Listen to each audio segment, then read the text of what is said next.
I think we're live, actually. I believe Are we've we actually really? already started because I hit the button. Well, that's great. Yeah. Um, yeah. So, a little early, but hopefully some other folks will join us. We'll be able to see. Yeah, we got some already. Marjorie Elaine has joined, and Mark Robinson has joined, and Cool.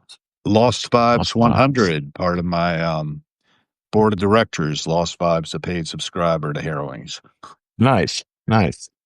So I have the Intrepid editor, um, DePhilip. I think Mhm. you use your real name, right? Yeah. Yeah. Good with I'm that. I'm And I'm DePhilip Hal Gill. Chalmers. Yeah, DePhilip Chalmers. Pleased to meet you. Pleased to meet everybody out there, virtually at Lovely. least. Yeah.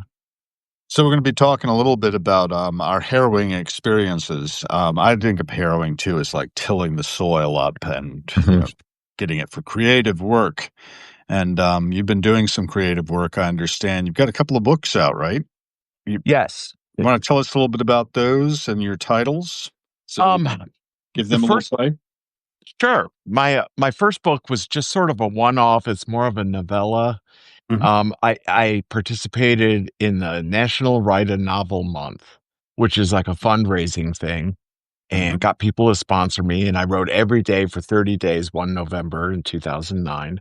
And there's no, first place, second place. It's just if you complete it. And they called 10,000 words or more a complete novel. Wow. So write 10,000 words in 30 days. And that's what I did. And it's just something I made up as I went along. I didn't have time to think about shit too much. And it's called Schlep. And Right. I Schlep. And as a winner, you get like this little. I got a little publishing package from a company called Create Space, and that turned into a doctor friend of mine sponsored me, became my benefactor and put some more money in and helped me organize a little publishing company, like a boutique. And we published this first book and it did pretty good. Um, and then at the time, I was in the middle of processing some trauma. I had had a psychiatric breakdown in 2006, November of 2006. So I was 3 years into the recovery arc, still, at home, taking all kinds of meds. But I had just met this team of doctors that were helping kind of reassess. I was misdiagnosed, and they're the ones who realized it was a form of PTSD and anxiety that was my issue, not they just slapped a label on me. You're bipolar, That was the rage back then, here, take these drugs. And so it was a long recovery arc. It was about 5 years. And towards the end of it, one of my assignments from the therapist was to start writing about processing grief, processing issues in my life. And that turned into my second book, which was called My Bipolar Reality, which Oh. was kind of partly about being misdiagnosed, but kind of thinking I was because that's what the experts were telling me. I Mhm. was 45 years old. But then as I started working with this other team of doctors, Dr. Kapoor pointed out that, it's pretty rare for people with that kind of illness to never have episodes before. And in my history, which I was writing out at the time, there's really not a lot of evidence for that. Yeah, sure, I went crazy the first time I made a lot of money, but what 24-year-old who's making $100,000 a year is not going to go crazy? Y- you know, um, it wasn't a sign of overspending or indulging. It, and it kind of reframed the way I looked at mental illness overall. And I wrote about it in this book. In that book, I got some interest in from Mhm. New Harbinger Press, who they do a lot of academic books, but they were starting a new press that was dealing with academic issues, but told from a first person perspective, which was what my book was. Right. Um, that deal didn't work out very well. Things got kind of wonky. I ended up getting out of the whole thing because it was just becoming a quagmire, and I wanted to kind of get this out and move on.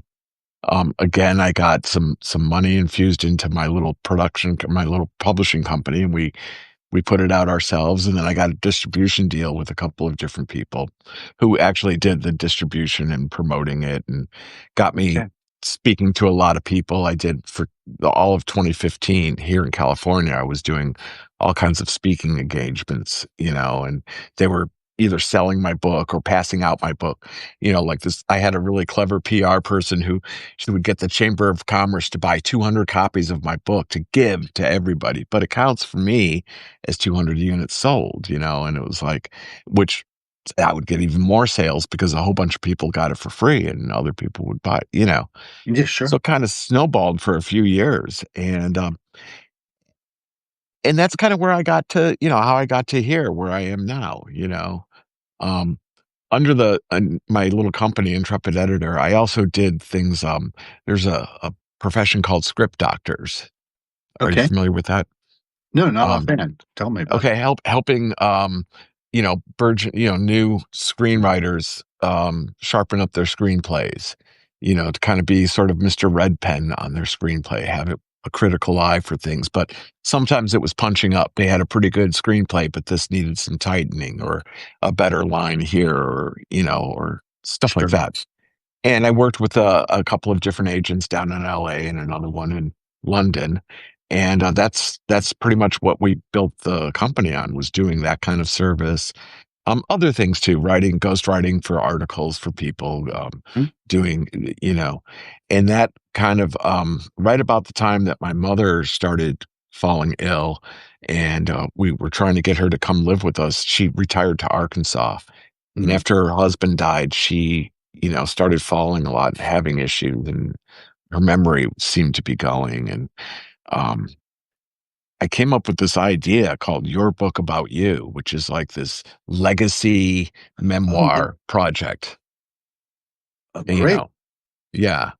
And my mom was going to be my test subject, but by the time we got her relocated out here, which was in summer of 23. Her cognitive function was too far advanced. She couldn't remember what happened just recently, let alone things that happened 50 or 60 or 70 years ago. Or she would just be having completely false memories of things. Um, it was very different. It was like I missed the window to do that. But through art, through death, through till death we do art, right? That's kind of the motto of our little company. So that's kind of what I did. That's what I'm doing now. Is I've got the Your Book About You project going. I've only got one right now, and I'm kind of at that beta stage. I need proof of concept. But what I've got is somebody comes to me and I do an interview with them. They have a book that actually I've got a guy building it into a chat GPT thing where you talk to the chatty and it asks you questions about your life, you respond, and then all that data gets to me and I use it to write a book basically for these people, a 250 page autobiography in their words. All right. They own the copyright and everything like that. How about that? Um, yeah, it's a pretty cool project. And then my artistic thing is the Ripple Revolver, Tapestry Radio things that I'm doing is more my creative side still. My personal pet projects, you know. Okay, tell me a little bit more about that. Your book about you, I wanna get back to, but Okay. Um, Tapestry Radio is actually a project that it came to me. I had a client, one of my oldest friends, started a little record label, and he wanted to have a podcast. uh-huh. And he had his company was called Tap Tunes, and I can't explain the technology, but it's something kind of different for bands, new bands, to get their music out there. Oh, cool. And he wanted to have a podcast to kind of promote both his new bands that he was getting on the labels, but also the technology and the label and stuff like that. And that's how I kind of entered the picture. He called me, "Hey, have you ever done a podcast?" No, but I'd like to. And we started talking about it and stuff like that. But things got kind of crazy for him. Um, and about the same time, my mother's health was deteriorating. I was having to, that became a full-time thing, and I wasn't able to Mhm. be there with him. And Gino ended up having to, he ended up selling the company and just kind of chopped off the whole podcast idea, the whole marketing plan that he had set up, because he just flipped the technology and almost all the artists to another label. And let, because he just, he's our age. He didn't want to work that hard, you know. Well, that's one of the great things I found about Substack's little podcasting ability was it's not very hard work. Uh-uh. Get on here, we start doing it, and when I hit the end of this, we'll just push it out to Spotify and Acast and Apple Podcasts and YouTube, and I don't know what all, and it automatically happens. That's one of the great things about Substack, I think, and also one of the scary things. It actually cleaned up some of my work for me in the past. I don't know if you've ever noticed that, it'll like fix your video and Uh-huh. shorten it down where you stumble over something. For instance, it sort of just can read it and know. And yeah, sometimes the new technologies creep me out. But Yeah. getting back to your book about you, it's interesting because I'm going through almost exactly the same thing with my mother right now that you went through with Mm, yours. And, I started writing a couple of Substack posts mhm, about mom's life mhm, and thought, well, maybe I should write something for her because she was losing her ability to remember when people died. And for some reason, it's very important to her. mhm, And so I just went to Ancestry and had them print out a little book mhm, on the details about her family tree, mhm, but actually to tell the story of her growing up on a farm in North Carolina and living in almost 18th century conditions down there. And then, coming up as a National Merit Scholar out of high school, she wasn't well off enough to go to college and ended up at the State Archives in Richmond, where she met my father behind the reference desk. And one thing led to another. And here I am. There you are. Yeah. So we're processing grief. Right. That's a big part of what we do in life. I think when we hit a certain age, just about all of us are going to face that losing parents, losing others that are significant to us. Mhm. You and I Our both share. icons. Yeah. Yeah, we both share that experience of having a breakdown. Mine came at 20, Mm, and I got a misdiagnosis, very similar to yours, same mhm, diagnosis, actually. I think that, it's a fair cop because I was showing a lot of the symptoms mhm, of a bipolar diagnosis, mhm, but I haven't needed treatment for that in a long time. That's not the normal prognosis, right? I mhm, think you mentioned rapid cycling, and mhm, mine was like on a between 1983 when first diagnosed and 1985 when rehospitalized. And it was, I think, to the doctor's credit, they are trained to treat things that they can give pharmaceuticals to. And mhm, things that aren't treatable by pharmaceuticals don't actually play into the whole economic model of mhm, our quote healthcare system, which I think in some cases is more of sickness care system or an acute care mhm, system. mhm, I don't know how you found going through the process with your mother, but mine has gone into a senior living facility, and I hope mhm, that she's getting the treatment she needs. It seems really nice. She seems safe, mhm, which is what my sister and I thought was necessary. And my sister's got all the responsibilities, so I don't mhm, really get any say in what happens to mhm. her. But it's something to go through. Maybe we want to explore that a little bit more too, and what that experience has been like for you. And I know Yeah, it's fairly recent, right? it is. It's without a doubt one of the most difficult jobs I've ever had and the most brutal love I've ever experienced. Oh, yeah, You know, she, her husband died. My mom, let me just kind of give you a little backstory. My sure. mom was a powerhouse. She was, very fierce independent. She divorced dad in 1971, and she was like Mary Tyler Moore. She went from Laura Petrie to the Mary Richards, threw her hat up in the air and she's going to do it on her own. But she had two kids and she did an amazing job with my brother and I. And then when my brother was about 10, he moved to Colorado to live with our dad, who had moved to Colorado by then. And and she put up with me through all those crazy teenage years.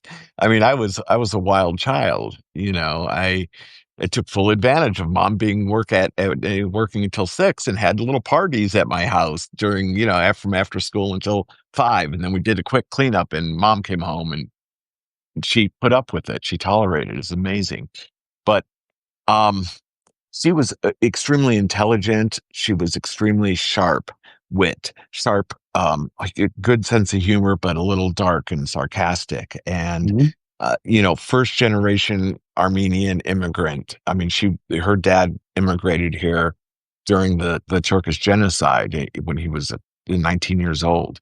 So she was the firstborn. So she was like the lauded child, and she was brilliant. And um, she retired to Arkansas in the mid '90s. We lived in Chicago at the time. She went there, and she never got married the whole time that she was divorced because she didn't meet the right guy, and she was focused on us boys. She was focused on her career, didn't Mhm. have time for men, and silly men, she used to say, Right. and and you know, she really instilled a lot of the values that I have as an adult in me. I mean, she took me to a bra burning when I was a kid. She took me. We Hmm. we we went to be witnesses to when segregation was an issue. We were witnesses in this one neighborhood that was close to where she grew up because she felt obliged to. They didn't want those news there, and it was like, and I was really a young child to witness. I was 8 or 9 years old, but it had an impact on me. It's part of the reason why I'm an activist now, you know. Um, but mom retired, and then she met a man. They fell deeply in love. He was her Prince Freddie, and they had a beautiful love affair. It lasted 18 years. Fred got sick during the pandemic. Then he got Mm. COVID, and COVID, that was it. They put him on the Wow. ventilator. He was gone, you Wow. know. And at the time, mom wasn't ready to move, Mhm. and she's still pretty sprite, still, kind of forgetful, but not. It wasn't odd. It was like that. Oh, all old people Right. forget stuff, right? Sure. Um, and then she started falling and ending up in the hospital and then a rehab center, and then they'd send her back home again, and then a couple of times they had in-home PT, and the caregivers come to her house for a while because yeah, and it became evident she needed to go to a facility. And Sure. at that time, I went to Arkansas to help her kind of, sort through all of the belongings of her life and close up the house kind of thing, do the estate sale bit, line up a realtor, get the house spruced up, ready to be sold, stuff like that. Spent Yep. the whole summer there. And then I kept trying to talk her, Mom, come on and live with us. Mom, come on. Kelly and I and the kids are all out there, and you would love it, and it's beautiful. And no, no, no. I would never move to California. I never I don't ever want to be a burden to my kids. And you have a dog. I don't like dogs, and it was like all kinds of excuses. Sure. And so she went to this independent living place, and she kept falling still. Wow. Eventually, they said, "We can't have her. She's too much liability." And they put her in a Oh. skilled nursing facility. Mhm. The skilled nursing facility, basically, I can almost understand because of the intensity of taking care of an old person. And when you've got a whole wing of people, whatever, 12, 18 people in a ward, Yeah. and you're understaffed with people who are underpaid in Arkansas of all places, she was just basically drugged all the time and just in and that was the summer. That was I went there in October of 22, and I knew that she had to go. And so Kelly and I found this place and leased it for 3 years, and got my I mom see. to move here with us in 2023. I see. So and by then, she first we had to get her off all the pain meds and sleeping meds and all the things that were making her so goofy, just so that they can get kind of a baseline of what her cognition was. Oops, oops, sorry, I just kicked you. That's fine. Yeah. Um, the but and I'm writing about it. I actually have been writing little bits of it and dropping it in Substack. I'm calling it the long, slow goodbye because my mom, over time, that vibrant, intelligent, sharp wit, dark humor person disappeared. And sometimes in chunks, sometimes gradually, sometimes little bits of her would still come out, but most of the time it just wasn't her. And then her physical health deteriorated pretty quick. Um, Yeah. you know, and then the last 3 months that she was with us, the first month of it was me basically jumping up and down with everybody in the medical. She needs hospice. She needs palliative care. She's not responding to physical therapy. She's not responding to the medications. And, they wanted to, she teetered into, uh, type 2 diabetes land, but she's 88 years old. I'm not going to give her a restricted. She wants a damn ice cream at night. She gets one, It's just Right. like, Yeah. you know, y- that, I mean, I know that type 2 is a thing, and certainly for you or me or somebody that has, years, because it takes years to kind of get it under control, to get that A1C, but I kind of, went off on a tangent there, but it became harder and harder to take care of mom. Soon her legs didn't work, and I had to kind of hoist her out of bed and put her in a wheelchair and take her to the toilet and help her get on the toilet. And, when she couldn't take care of wiping herself very well, I got this $500 bidet to put on the toilet, so that it would help her, you know, uh, Mhm. keep herself clean. I was really paranoid about UTIs and Of did I course. mean, Yeah. fear. Mom taught me that, fear, being afraid of things is rooted in not knowing, is being ignorant about something. And so the best way to deal with fear is to learn about whatever it is that you're afraid of. So my mom's health. And so everything from the National Council on Aging to AARP to, medical journals to just, blogs and things on Substack, other Mhm. caregivers. I Right. found a gal she calls herself the death doula, who helps people go through that, you know, um, in the last 3 months, that's pretty much what it was. And then finally Mhm. she got the palliative care and home hospice in the last 7 weeks of her life. Wow. Were brutal. I mean, every moment was like, "Is this it?" I mean, For uh, 7 you know, months. Oh, well, no, no, no, for 2 months, 2 7 months. weeks, 7 7 weeks, sorry. weeks, yeah. Um, and getting coordinating with my brother or my older son Cassidy in Chicago to get here with their kids, our daughter and her son live with us, but our son and his family are up in Truckee, which is not far from here. But getting them to come down, so and that's pretty much the weekend before she passed. We had all her babies gathered, Right. and the day after she lost the ability to speak. Actually, it was kind of during that she lost the ability to speak, and then she got kind of this lockjaw thing and ashen, and there's a breathing pattern called the death rattle, where the Yes. saliva, right, and it rattles from the breathing. And 2 days of that, and it was just brutal. You Yes, know, it is. um, they had us giving her morphine to help with Mhm. both the breathing and the pain. And every time it was like, is this the one that's going to kill her? Am I going to kill mom with this dose? Is she Yep, going to like survive it? euthanasia. Yeah. Right. Because My father's last day was like that. Yeah. I lost your sound.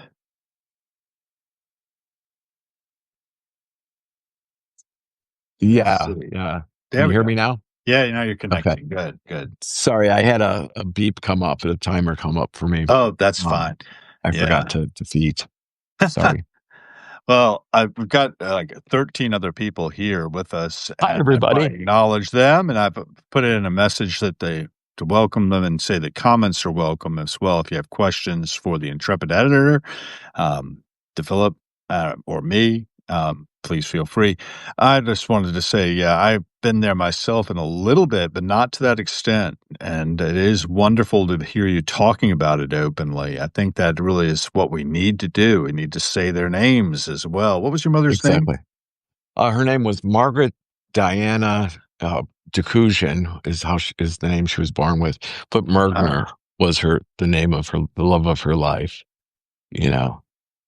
yeah. And she went by in the family. Everybody called her Ginger. Everybody called her Marge. In her social circle. I'd call her Marge in charge because she was so goddamn bossy. Um, Yeah, my oh, mom was, kind of could be a force of nature as well, and it yeah, is hard to watch, and now she's quite childlike yeah. and, gentle, and the last time I was there, I was really pleased to see that she was just very much in the moment. Hmm. The time before I'd come down there and visited her and taken her out to lunch is what I do, is I go down there and just take her to lunch, and she gets the same thing every time, but that's fine, and, then I come back home to DC and a day trip quite often. That's what's going to be on the 10th. Every other month, I take my wife down and we stayed over. And I think that's going to be our pattern. Hmm. But when I came back after the last day trip about a month and ago, 2 months ago, I called her to let her know I got home safe. She said, "Oh, what were you up to?" Came down and took you to lunch, Mom? Oh, I totally forgot, within Yeah, 3 hours. yeah. So, it's kinda charming in a way. She laughed about it, and that's Hmm. good to have a sense of Hmm. humor about it and just be an acceptance of where she is. Yeah. My father, on the other hand, like you were talking about trying to get palliative care, trying to get in-home care, he finally got a palliative nurse to come visit him, Hmm. and he was going to have her come again on April 11th. I thought it was gonna be, like, on April 3rd, and I was gonna drive down in 2024, this is. Hmm. And he called me on April 1st, that was the last time we talked, and he said that she was not gonna come, she's coming on the 11th, and I said, "Oh, okay, well, I'll come down then." And, I got a call from my sister. He had gone into the emergency room on the following Saturday, and, maybe I should come down, and then I talked to my brother-in-law, and it didn't sound that serious. So, Hmm. this is not the first time he had had to be taken over to the emergency room for something. But, his weakness was pretty dramatic. I'd taken him to the same place I take my mom for lunch, just on mid-March that year, so I'm really glad I had that, and I took a picture of them sitting there with my father enjoying his steak, Hmm. and he had driven himself over there at 91 years Wow. old. Wow. Bless us. Walking with a cane to get to the car, but he got in his Yeah. car and he drove over there and he drove us Yeah. back, and then, he was pretty sharp. Luckily, he was a historian, for Uh, Colonial Williamsburg, and, I think we talked a little bit about that in our pre-gaming, mhm.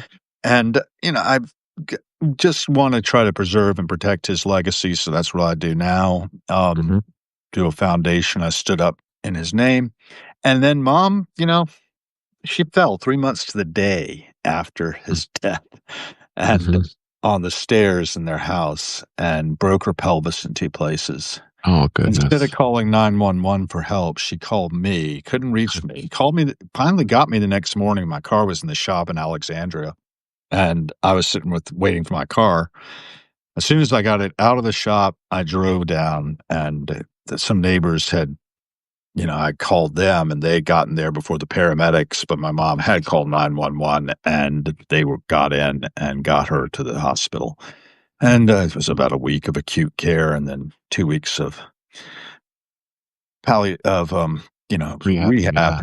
Yeah. Yeah, and then they had to move her to a senior living facility, and my sister took care of that. She was back from vacation then. It's funny, my sister left for vacation just the day my mom fell, Man. that evening. So, yeah, these falls and things happen. The Long, Slow Goodbye, I think, is a great Yeah. title, um, Yeah. of your and I will be getting in there and trying to read it, trying to write my own too, because I think there's so much story that Mhm. needs to be told, and we will lose the stories if Mhm. we don't write them down, you know? Mhm. So, That's part of it actually ends. Go ahead. One of my taglines is "Memories fade, stories don't." You know, Yeah, there's a line yeah, by Margaret Atwood where she says, "In the end, we all become stories." right, yeah, And keeping the dead alive, that's near hmm and dear to my heart as well. And that's really what my father did as a historian. My mother was the registrar at the Department of Collections in Colonial Williamsburg, and talk about memory. She used to be able to tell you the accession number of anything in the Colonial Williamsburg collection if it wow, was pointed at it. You know, wow, you had that kind of memory, and to yeah, see it go is like, well, I better watch my own. Doing things to exactly, try to keep the old noggin right, sharp. yeah, yeah, Yeah, exactly, and yeah, that palliative care, that sort of trying to get health care for people, the advocacy, the amount of energy we have to put into that. I don't think we've hmm mentioned yet. My wife had a stroke at the age of 42 that paralyzed her on the left side of her body. It was a brainstem hmm stroke. I took her to the emergency room and they imaged without the stroke manifesting yet, but they didn't catch it. And they gave her a spinal tap. And so I say this is a PSA for anybody who has a really severe headache. If you don't have any reason to suspect meningitis, maybe suspect stroke first, hmm because that's what happened to her.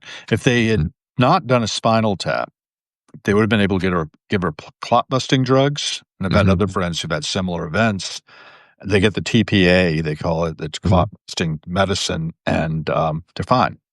hmm But Lynn didn't, because it could have formed a hematoma at the site of the spinal tap that caused waist down paralysis.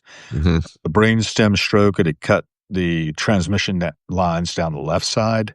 hmm So, all things being equal, being paralyzed on the left is better than being paralyzed from the waist down. But it's been a lifetime sentence. And her doctor, when we were checking her out of the rehabilitation facility here in Washington, said, "Well, the good news is you're young and have a long life ahead of you. The bad news is you're young and have a long life ahead of you." oh, A great bedside manner, but he was, yeah, he was a good dark doctor. humor, yeah, yeah, And you yeah, mentioned your mother had dark humor too, right? hmm hmm I think that's helpful, actually, in getting through life, having a little dark humor, having a little awareness of just how fragile we are. yeah, Um, yeah, and we have another connection point we found last night when you contacted me. yeah. Say, hey, let's talk. That was interesting. You want to Yeah. talk about it, or shall I? I mean, you No, have yeah, go ahead. You're personal setting it up relations. just great. I was at the Hamilton Live, a venue down here in F Street, not far from the White House. And I was there to see a band called, what are they called? The Englishtown Project, about Englishtown, concert that had Marshall Tucker Band and New Riders of the Purple Sage and the Grateful Dead. Mhm. So this is part of the Days Between celebration here, where we're doing Right, things, we're commemorating Jerry Garcia's birth on August 1st and his death on August 9th. So we got a right. couple more Yeah. days of that to go. But on August 7th, I was there and they had not had him on the bill, but apparently contacted the club and said, "Hey, I'm back in town. Is there any way I can get on the bill?" And it was John Mhm, Kadlicek. mhm. He was the original leader of the Dark Star Orchestra. You have a connection Right. back to him. Yeah, Um, just before Dark Star Orchestra that I always kind of thought it's pretty yeah. interesting that he would do that. And that was what, 97, I think, was their first real year. Uh-huh. In 1995, talking about after Jerry died, I was running a place called the Split Apple Creative Co-op, and it was an 8,000 square foot loft, 2 floors, Mhm. on South Michigan Avenue, just a few blocks away from the infamous Chess Records. So 2121 South Michigan we were at 1720, so it was just a few blocks away, Mhm. and it was sort of an underground hippie club. We'd do kind of these pop-up events, no advertising. You Right. had to know somebody, or you had to see like the flyer that we put on the backside of something that's hard to find. That's how we kind of took a page out of the Merry Pranksters for the acid tests. That's the way that Ah, they did that. So, right. um, and so we used to have these events, and after Jerry died, we did this one called Fat Man Grieves, and it was after the candlelight vigil that Saturday after Jerry passed, Right. and our friends from a group called Ralph's Kind were playing, and they invited a friend of theirs. They kept calling Hairball Willie, and Hairball Willie was John, and he Right. used to do this kind of like just wild music, and then he did. I think he played pretty much both sets with Ralph's Kind, and Mhm. afterwards, we had it had been really hot in Chicago that summer. I mean, they had people dying and they were putting them in freezer trucks because they couldn't take them at the morgue anymore. It's terribly hot. Wow. And we had a whole bunch of people get sick there. And afterwards, we were after the cleanup and everything, we were all sitting in my office and John was there along with the guys from the band. And we got in this conversation about how, it's on us, you guys, we're the next generation to keep this all going. It was like that conversation and I'm about 10 years older than most of the people that were coming to the Split Apple. I was in my mid 30s at the time, and most of them were early 20s, and I Mhm. like John Sure. is my wife's age and, a younger person. Right. So I was, hey guys, this is what we got to do. And then I ended up getting out of the Split Apple, but couple years later, and took Mhm. myself and the wife and kids down to Arkansas to live by my mom to try it, but couldn't get into that Arkansas lifestyle, so kind of went back and forth from the Bay to Chicago and stuff like that for a couple of years. And that's when Yeah. Valerie died. And but I don't really want to go there. But Okay. so the next thing I know, John has got this Dark Star Orchestra thing going on, Yep. and we went to Chicago Theater to see him and stuff like that. And then, you blink your eyes and he's the guy that plays as Garcia in the lineup with Further, Yeah. you know, Yes. which I thought was just a perfect melding. And I really liked it, and I really liked the name Further. It was just Sure. kind of had that inside vibe name, if you're on the bus, you know what I'm talking about, Yeah. right? Yeah. Of course. So, um, and then I haven't seen John. The next time I actually talked to him, I think he was playing down here in Auburn. We moved out here to California, semi-retired lifestyle, and Kelly and I went and saw him, and Mhm. he kind of remembered my face, but couldn't, but he Right. remembered he definitely remembered the Split Apple. He was like, "Oh yeah, I remember that place." It was like kind of an infamous sort of underground hippie joint, Yeah.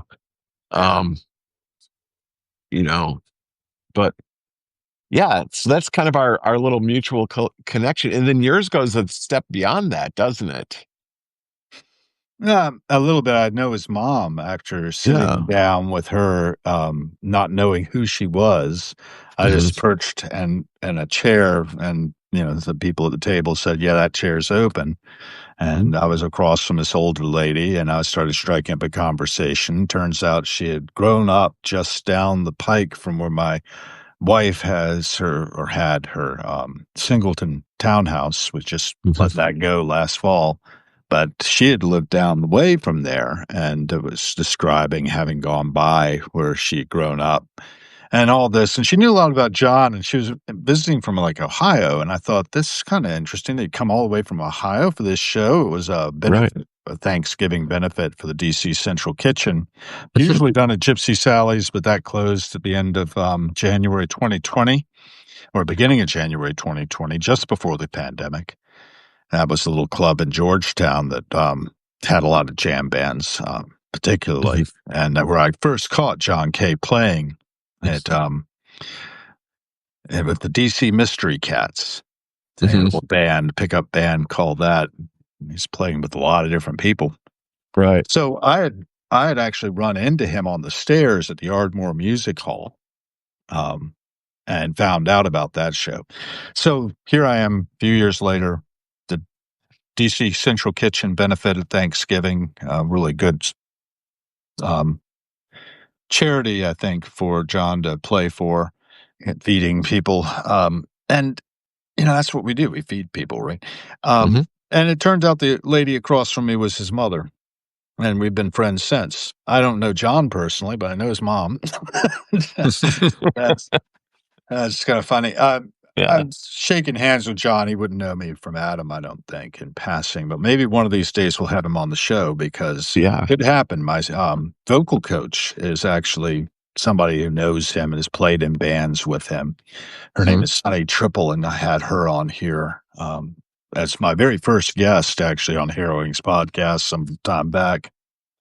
But the way in which I actually ended up connecting to John at the Ardmore there was I was at an event called and we just did it last June too, and John was out there with something he called Dupree's Diamond 3, which Mhm. was Skip Vangelis and Rob Eaton and himself with the Mhm. drummer from String Cheese, John Hamm, I think, Jason Hamm. I think his name Mhm. is Jason Hamm, yeah. Mhm.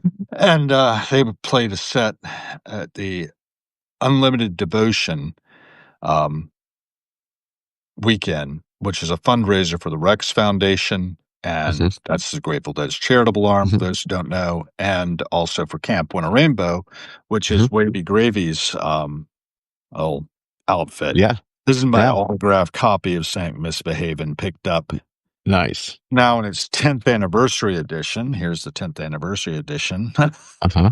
And, I try to advocate that because it's so uplifting Yeah, to it me is. to watch that film about, the counterculture clown, Wavy Gravy, who also, was a merry prankster as Hugh Mhm. Romney Mhm. and The Hog Farm. For those of you who, watched Woodstock, the guy who got up on the microphone and said, "What I have in mind is breakfast in bed for 400,000." Yeah. That's That's probably Hugh at the time and Wavy soon after.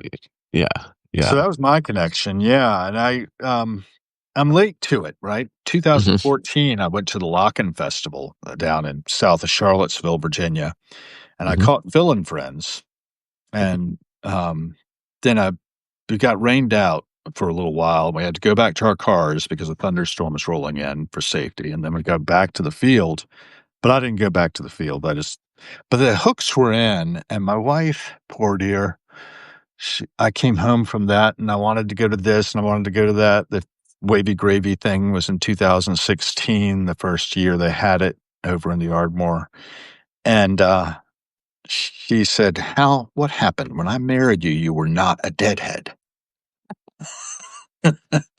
So, I'd been to a couple of Grateful Dead shows in 1984, Mhm. had the experience. I hitchhiked from Ashland to Charlotte, North Carolina. Cool. Picked up from Charlotte, North Carolina, back to Ashland to hit Richmond the next night. So I did Mhm. back-to-back shows, and I thought, "Well, I've had the experience."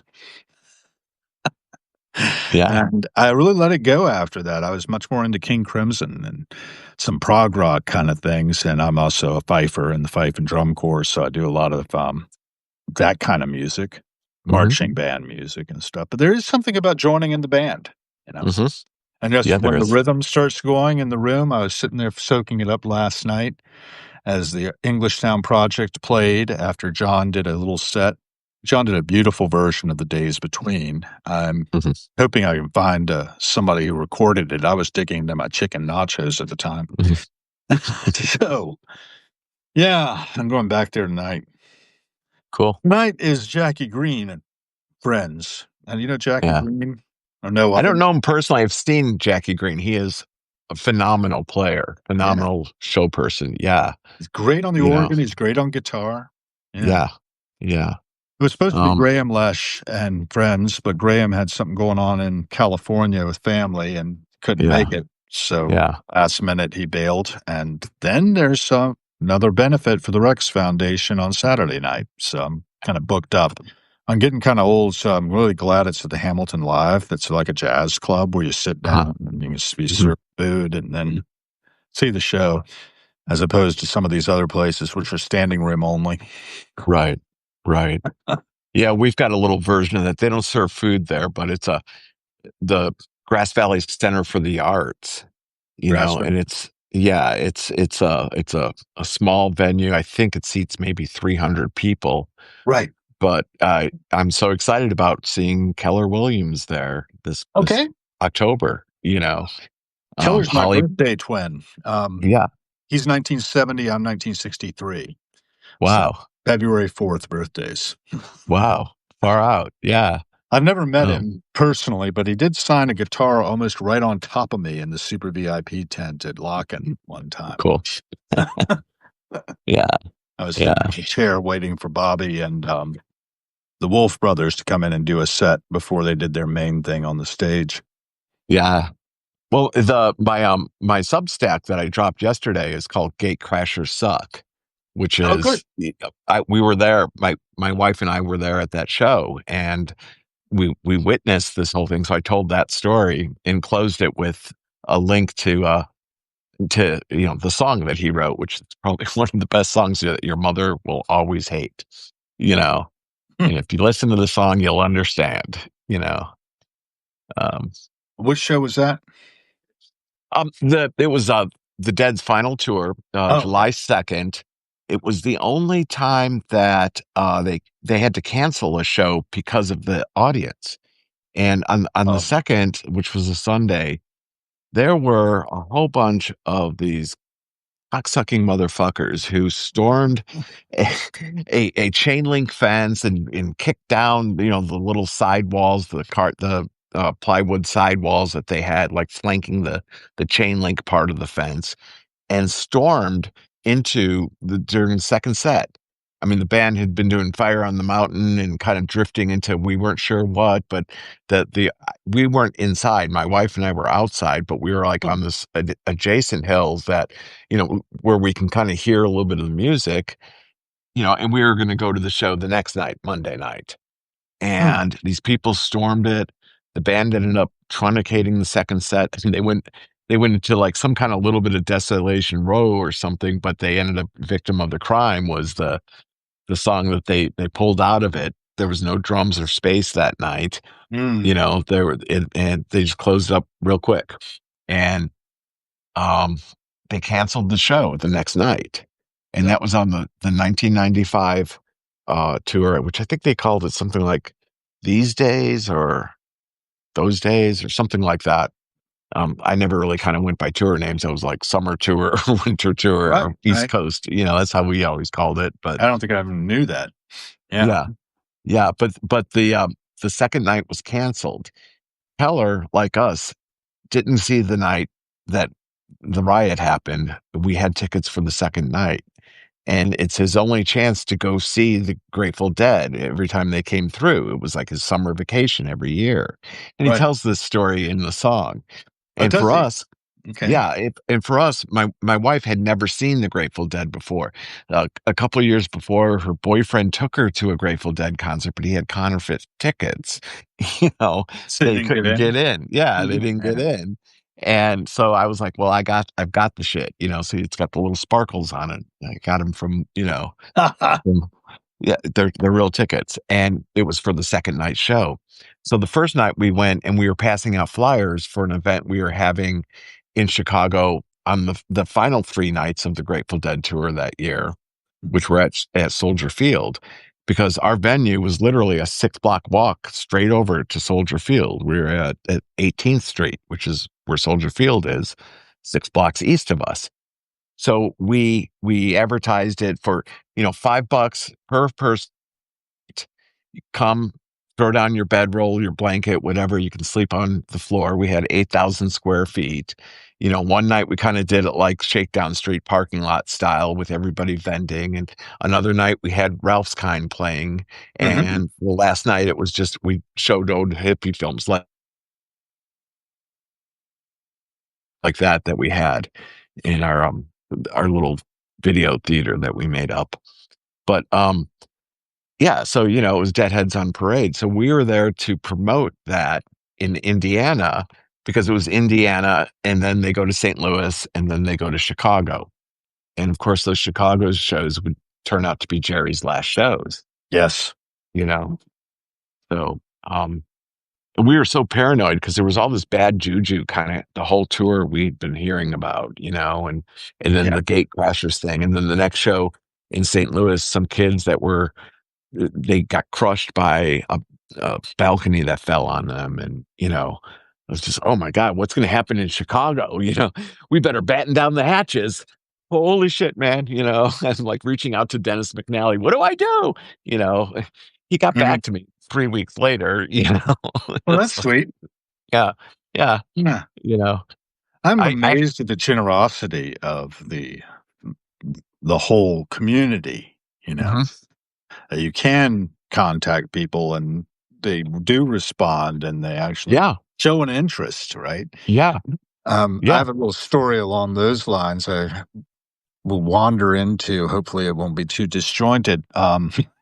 It can be because mhm, one thing leads to another, as the fix says. Um, I'm trying to piece it back together again, how it happened. I believe it was because I was at the Ardmore Music Hall and I ended up providing a donation. This is from 2019. So, like, let's see, 16, 17, 18, 19, the fourth unlimited devotion weekend.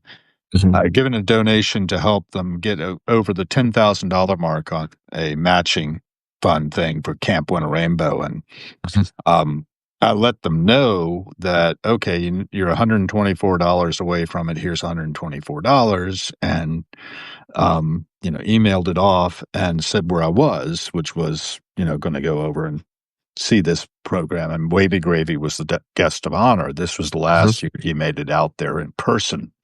He sort of does a virtual introduction now from California for the show.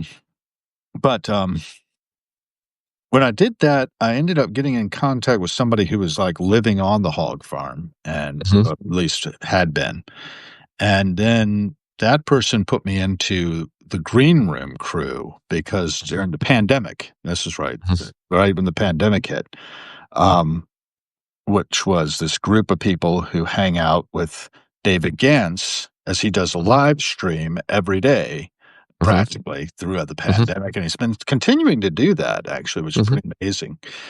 And I'm just this random guy out in DC. Most of these people are more close in the circle. But mhm, David ended up being a pretty good friend. I haven't met him in person yet, but I've noticed when I threw on Substack briefly to catch a little bit of Brown Eyed Women from John Padlisic, as he was mhm, opening last night. mhm. David Gantz was one of the people who jumped in. And I was like, oh, Nice. that's sweet. Yeah. So we've had some conversations in the past, one on one and otherwise. And I attended his Stanford course. Did you know he was doing a course at Stanford, continuing studies, Yeah, I had seen that improvisation? mentioned. Yeah. Yeah. So I sat in on that. One of the episodes of that, he does it. I think it was the third one, I guess he'd done. Uh, So yeah, I mean, it's becoming so mainstreamed. And of course, it's been so influential in all kinds of different areas with the way the mhm, Grateful Dead did their stuff. I mean, the internet, the well. I think mhm. David was one of the first people on the well. Yeah, Were you on the sure. well by any chance? Eh, vicariously, and I had some friends that were students at Chicago, Mhm. the University of Chicago, and they had to hook up with people that were in Palo Alto, and they were going back, so I was there when, "Oh, check this out." It was like the vanguard of what was happening, you know? Right. Yeah, you know? What does that And, actually stand for? Was like the World Electronic Link? like, yeah, Electronic Link. Yeah, that's right. yeah, It was like apostrophe electronic. yeah, And it's part of the spinoff of Stuart Brand's thing, right? The Whole Earth catalog back at the right, 60s. right. Yeah, I know. It was tied to that. And I Spinoff think to Mary also, Frances show. the electronic what is it? The Electronic Freedom EFF Ah, EFF, Electronic Frontier Foundation, John Foundation, Perry that's it. Barlow's. Yeah. Right, Barlow's thing. Yeah, and I think they kinda had something dovetailed in there too, with Yeah. Stuart Brand and The Well, and, and that's why DeadNet was always, like, the first place that, I mean, I thought my domain was old. Theirs is older, but Yeah. It's kind of yeah. fanaticism, isn't it? Yeah, it really is. But in a positive way, Crazy. Yeah, I like to think. And yeah. I think I mentioned that I had Scott Guberman on as a guest, and we sort of had the connection drop at the end of it. So it's just it's not the most elegant.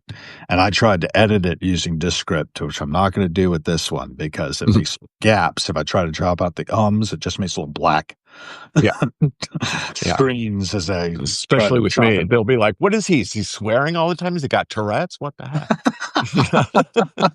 My wife says I have volitional Tourette's. Oh, yeah? In other words, I do have control over it, but I don't. Yeah, at times, right. I get the same way, kind of salty language. I gotta watch out who's listening. Are the grandkids Well, when you're around, you thinking know? about, I think you used a couple of terms there when you're talking about gate crashers. It's appropriate, it's not Yeah, as long as it's used as a condiment, not the main course, it's all right, well and good. right. See, we got 19 folks have joined us here. If you have any questions or anything, because we're talking about a lot of stuff that may not be common to everybody, but feel free to ask questions or comment. Um, I'm really gratified that we have 19, or I guess because the two of us are here, 18 other Mhm, people have mhm. decided to chime in, um, or at least show up that I can Show up. see. Yeah. Yeah. I don't know how Thank you, many thank were you. hanging for the whole Yeah. thing, but yeah, it's just good to be able to reach out and connect to people. Another thing that happened, Jake Blakesberg, the photographer? Have you Yes, seen? Okay. yes. Have you ever met him? Casually a No. couple of times. Yeah. Great. I found him to be really interesting, and I didn't really meet him until I just floated by the Birchmere, but then I got connected a little bit when he was doing things in the pandemic called Photos with Mhm, Stories. mhm. And the one that really grabbed me he had on was the photographer Lisa Law. Are you familiar with Lisa?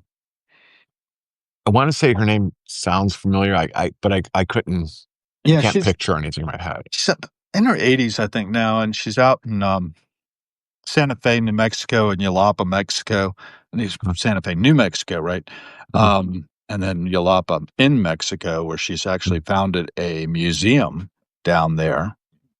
Um, and she was instrumental in getting the free kitchens at Woodstock um, supplied with food. She went out to the farms and mhm, got out the Dixie cups and paper plates and stuff. mhm.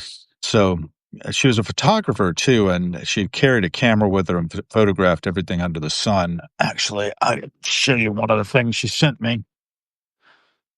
Um, there we go. This Wow.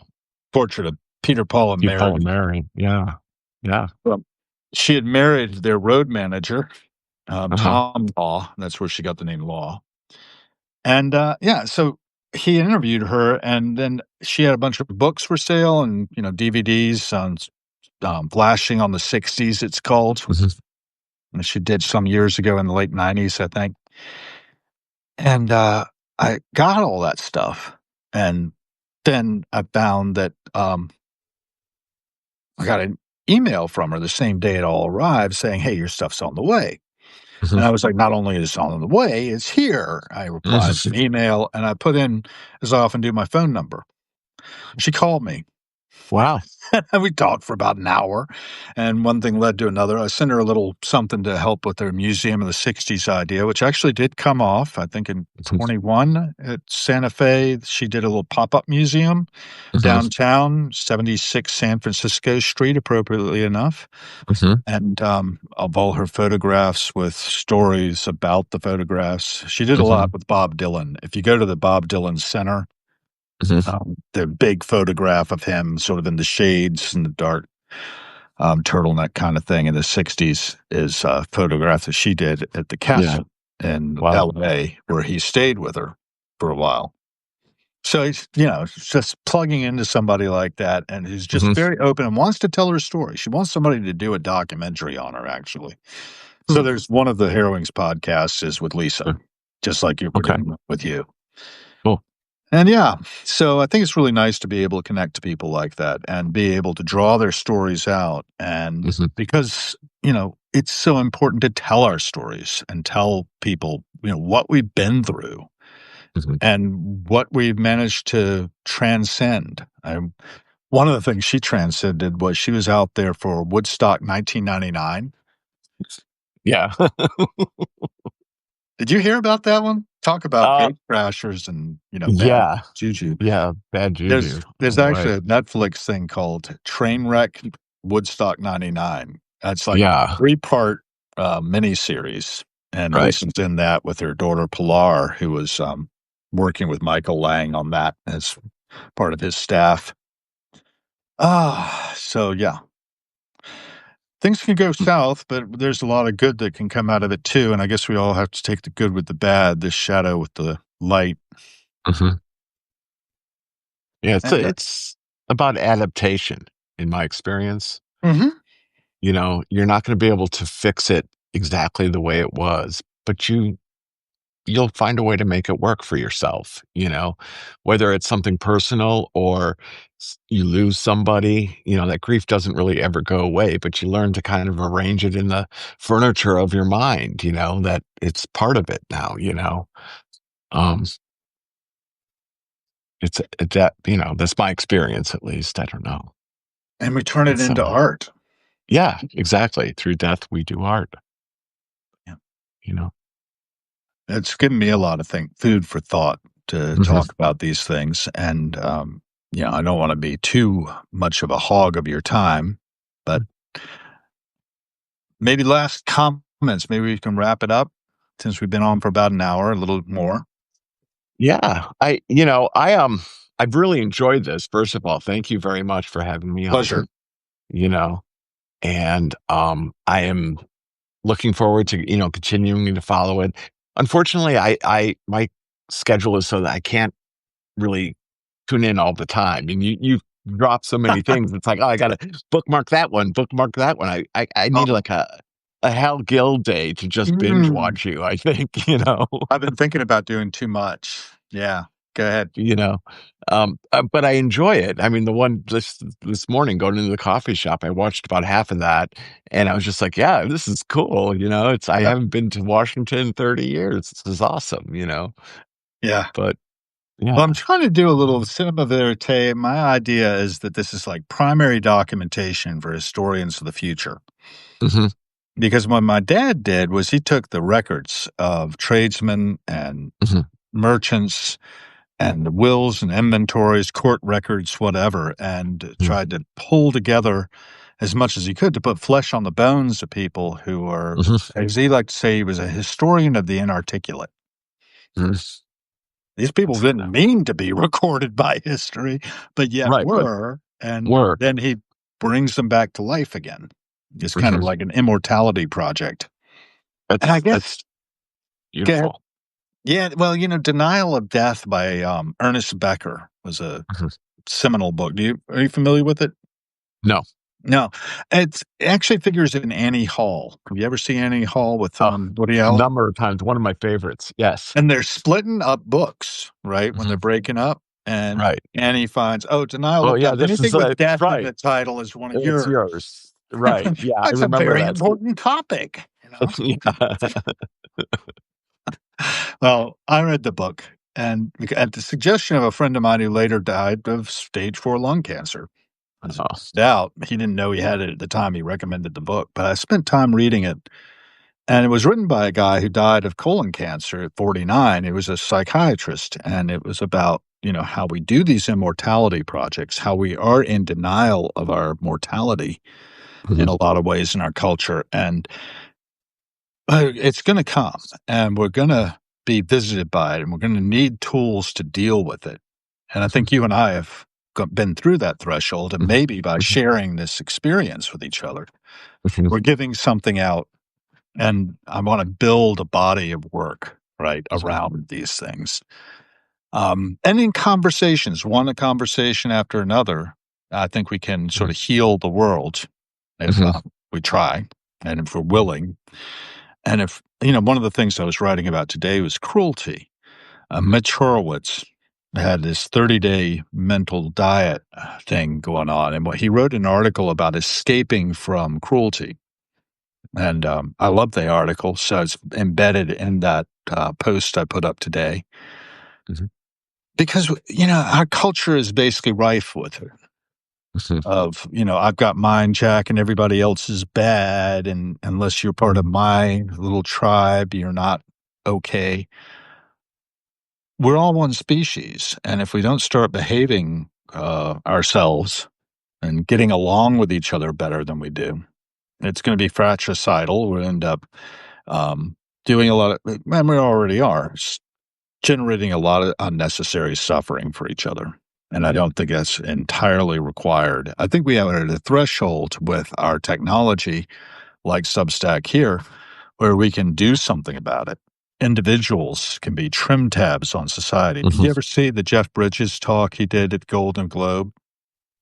He got the I Cecil B. DeMille Award, Yeah. and he got up and spoke about Bucky Fuller's influence on his life. Right. How Bucky said, you got these big rudders on these ships. Well, you got a little rudder on it to help turn the big rudder so you can turn the Uh-huh. ship because it takes too much energy to turn the rudder by itself without the trim tab on it. Right. And that's how the individual is on society. Yeah. Some tabs. Each one of us can Right. be that. So he Mhm. tags the entire audience and says, tag, you're it. You're all trim tabs. Mhm. And I don't know that they actually did a whole lot with that, but it sort of is something, one of those signals I want to amplify through the noise of cyberspace. Mhm. 'Cause I do think of myself as a node on a non-hierarchical network, Mhm. and I try to pick up those good signals and amplify them out as much as I Mhm. can. And if anybody picks them up and amplifies them further, even better. Mhm. So, yeah, thank you Yeah. for your time. I really appreciate it. And For if you want to sure. come back and we continue conversations, anytime. I think this is Sure. something that can happen very informally, Uh-huh. um, whenever you feel like it. Yeah. Who knows? Maybe I'll get something like this and you can be one of my guests. I'd love to do that. I'd love to do Yeah. it, Yeah. particularly if you do it better. I don't know if I could do it any better, but we'd have just as much fun, I'm sure. As good, Yeah. better. I don't know. I've Yeah. seen so many podcasts that are so polished. Yeah. I like to look at Mayim Bialik's breakdown. Have you ever seen that Uh-huh. one? I've checked it out. I don't You'll I tend follow. to listen more than I do watch, you know? And I've thought about that, with this other guy didn't have video at all. Yeah. Um, the everyday junglist. We didn't do Uh-huh. video. So I don't Uh-huh. know what he looks like, nothing. Right. Right. And that's fine. I don't mind that either. In fact, Is you it might actually Junglist? I thought it was Junglist, like Carl Jung. me too, right? Yeah? Yeah. But it's junglist. It's about jungle music like drums and bass. Okay. I don't even know the genre very well, but it's gonna Uh-huh. expand my world to go check it out. Sure. Yeah. Yeah. That's One of cool. these days. All Yeah. right, man. Well, thank you all for joining, by the way, again. I didn't see any comments Yes. come in, but I did see that we had, 18 others join, and we'll post it so other people can see what we're doing. It'll do a Yeah. transcript for us too, by the way. So if you want to take it and put it in one of your books, have at it. There you go. Yeah. Conversations with Hal. I can You, see it now. yeah, well, I've thought about writing a book called As Hal Sees It. Uh-huh. There you go. People who know. And Right. that's about a wrap there. Thanks so All right, much. man. Thank you very Have a much. great rest of your day. You too. Thank you. Bye-bye, everybody.